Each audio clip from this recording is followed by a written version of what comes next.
amuna anga anandiswa ndi head manguti wakapeza ndrama zimangothera kumuwa anakandisoka kulilongwe.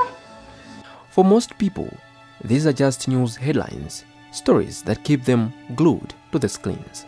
To others, it is statistics, numbers, and nameless additions to data collection. But for the victims of gender-based violence, this is a matter of life and death. Gender-based violence comes in numerous forms. Intimate partner violence is one of the most common, which includes physical, sexual, or even emotional abuse. It is an issue of gender inequality. The reality of how deep the problem is sinks in when Marita Ngumbi, who hails from traditional authority Kabunduli in Nkalabe district, narrates her gut-wrenching story. Amuna anga amene ninakwatana nawo banja loyambalo anandilowesa chala ichi mkono uwu kundilowesa kuntimaku kwachi ine mangoti sinkhaza basi anakandisoka kulilongwe kumene anakandisoka kulilongwe nabwerako nabwerapo naona kuti ayina munthu ndili bwino ndili mkazi koma nandiuza kuti mkhale chaka osagonana ni mwamuna ndakhalakhala ndakwatirana ndi bambo winayo iyeyo nkhaza zake ine mangoti sinkhaza koma usandipasa ndalama basi anguti pitani kumunda uko mukachole gwada mukapanda kuchola gwada lero simuja basi siku lina mwamunayo anapita kumawakeko basi amuna iwe lero ugona ndi amuna yena lero ine ugona na amuna yena iwe. Following such a traumatic experience, Ngumbi was hopeless and full of despair, but her life was transformed when she came across Pepo Innovation. Pepo Innovation is a women-led non-profit organization that is promoting women and girl-child interventions in Malawi through entrepreneurship training, career guidance, and market linkages that empower women and girls with skills and knowledge to fight against gender-based violence and poverty innovatively. Marita Ngumbi is one of the women who has benefited from Pepo Innovation under the project WUKAN END-VIOLENCE AGAINST Women and Girls, which is being implemented in TA Chindi in Mzimba district and TA Kabunduli in Nkalabe district. Mukachitikira nkhaza chonde bwerani kwa Marita Ngumbi akapereka kumene kuli kupangikiridwa nkhaza ako kuti mukafikirikidwe nanuso musapange manyazi nekaleni mapanga manyazi koma sopano musapange manyazi. Through Pepo Innovation, Marita Ngumbi has managed to build a grocery shop in which she is operating her grocery business. With the income from the business, she is able to support a family of 18 people that include her children from her previous marriage, stepchildren from her new husband, and grandchildren.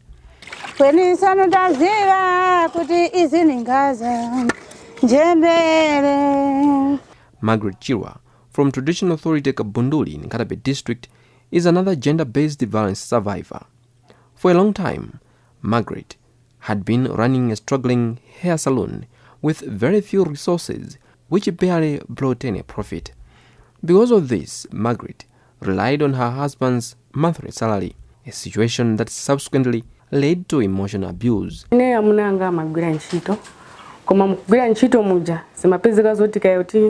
Ndalama ikangoti yaluwa ku banki kuja sini maziwa sote kaiti ndalama zaluwa kena kumuwa mama kwambiri ndiye ana ali pa skulu ndiye zambiri zoti tizithandizirana zimakhala kuti kumavutirapo manguti wakapeza ndalama zimangothera kumuwa. Today, Margaret is an independent woman and no longer relies on her husband's income. Her salon is not like it was before, all thanks to Pepo Innovation. Kubwera kwa Pepo moyo wanga ukusinthika foti panopa ana kumatha upita uskulu kaya bambo alephere kundipasa zina ndi zina kumapandeka ndikumaziyimira kuthandizirana nawo limodzi plus izo nkhaza zijankandipangira panopa zikuoneka kuti akusiya foti naneso ndikumazipangira kumaziyimira pandeka ndiye zinthu zikakuti zikuvuta ku nyumba ineso ndimatenga kumbali chifukwa chake ndikuona ngati nkhaza zikutha foti tikumapangira zinthu limodzi. Business yange ya saluni inayamba 2013 koma kuti ifike mmene ili apa pamene ndikunena tanaza tipasa ndrama abungwe kuti tipangire ma business ang'ono fuati ngati ma blower awawa nali ndi imodzi koma papa zikuoneka ngati kuti zachulukirapo chifukwa cha thandizo limene anatipasa. Since May 2022, Purple Innovation has economically empowered 197 women who have ventured and started group and individual businesses. We did train 300 women in entrepreneurship. We trained them in partnership with TVET. They were trained in business management, and they formulated groups where they came up with different ideas, business ideas. We managed to sponsor 8 groups, 4 in Karabe, 4 in Zimba, depending on the availability of the resources by then. Before the introduction of the loans, or I can say the revolving funds to these women, they were just staying, they were not able to help their families.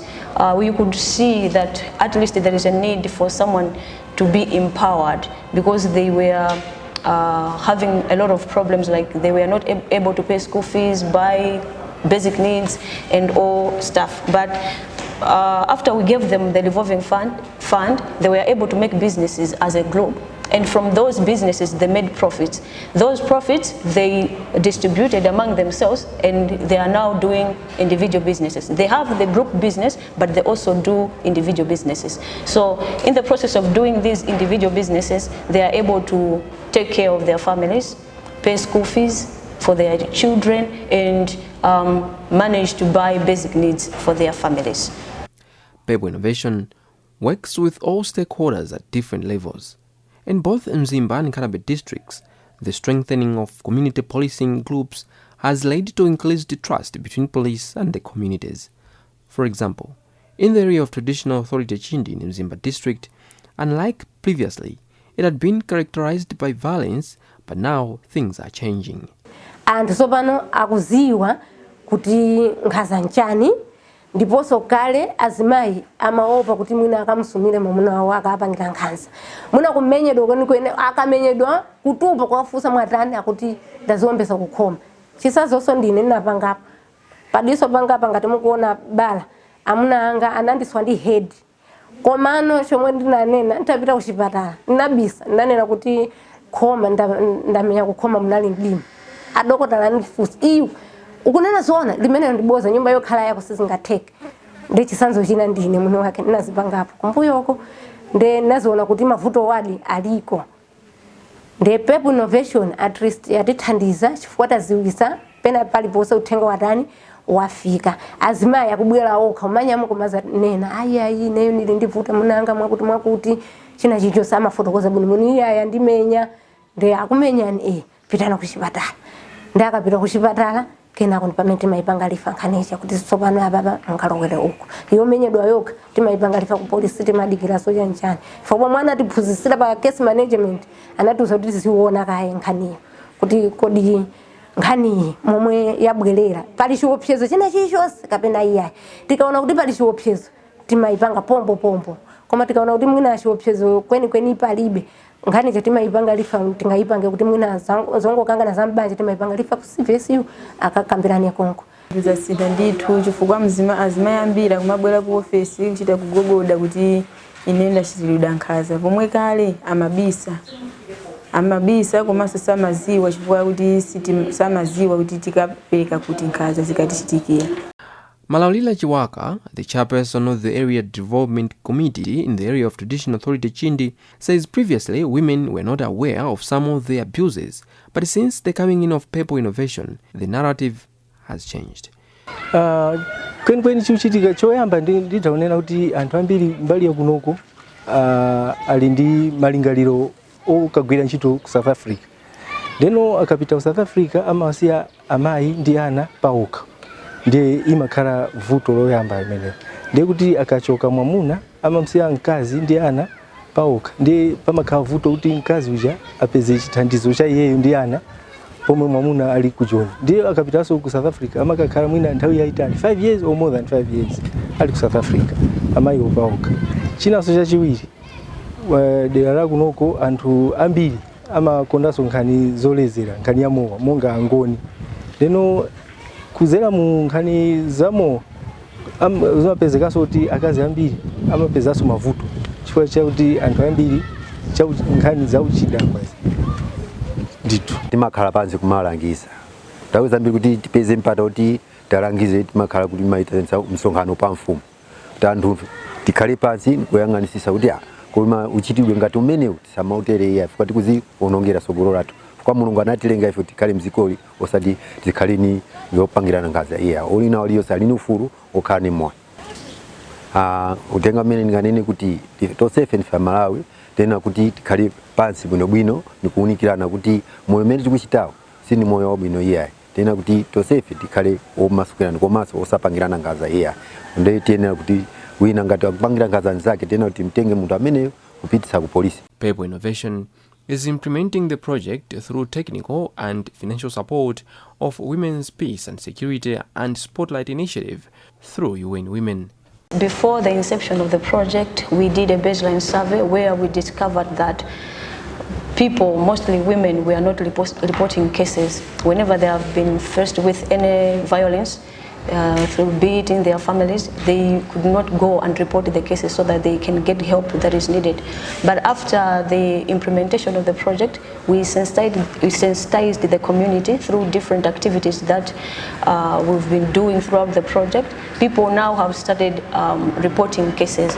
At first, the CPWs as well as the police community were able to receive maybe one person or two per day, like coming to report the cases, but now they are able to report cases at least per day. They do receive 5 cases, and per month they are able to register 20 to 30 cases compared to before the inception of the project.